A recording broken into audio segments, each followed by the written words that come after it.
Well, howdy there, Internet people. It's Belle again. So today, we're going to talk about FEMA, hurricanes, and other problems. Okay, so hurricane season is here. FEMA is in disarray. The National Weather Service is missing a lot of leadership positions. The Trump administration is promising to make states handle relief, recovery, and so on. Help will not be coming as fast, and there will not be as much of it. Even if it's typically state agencies that have helped in your area before, they may not have the federal funding that allows them to help in the future. That means every person in the United States, regardless of location, needs to start thinking more carefully about what they plan on doing in the event of a natural or man-made disaster in your area.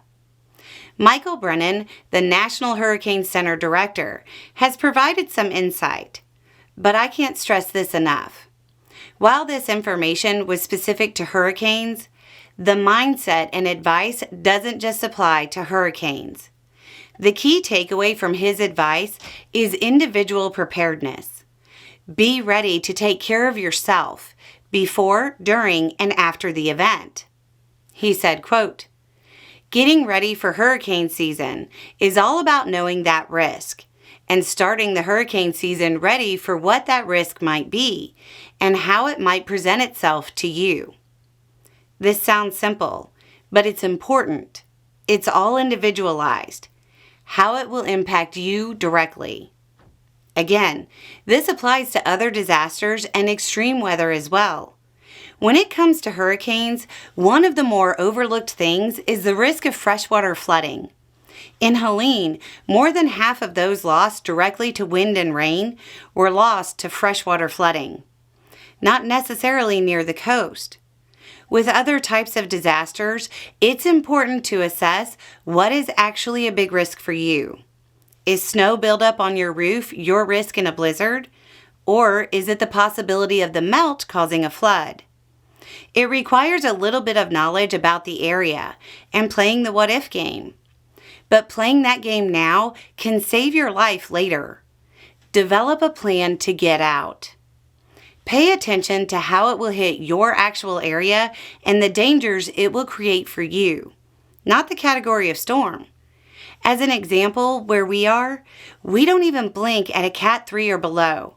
But if we lived over on a river or near a bay, even in the same area, a slow-moving Cat 1 could dump enough rain for flooding to be a real issue.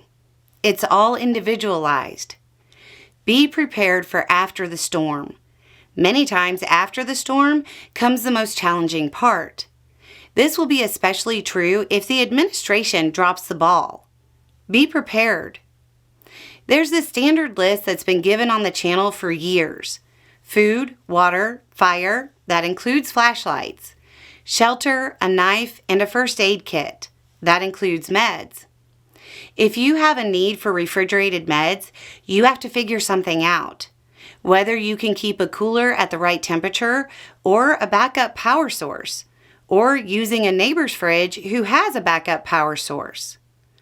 All signs suggest that we need to be ready to deal with longer periods before help arrives.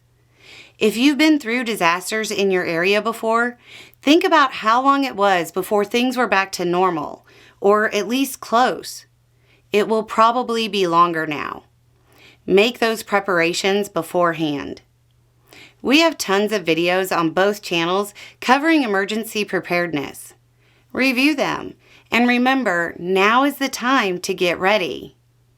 Anyway, it's just a thought. Y'all have a good day.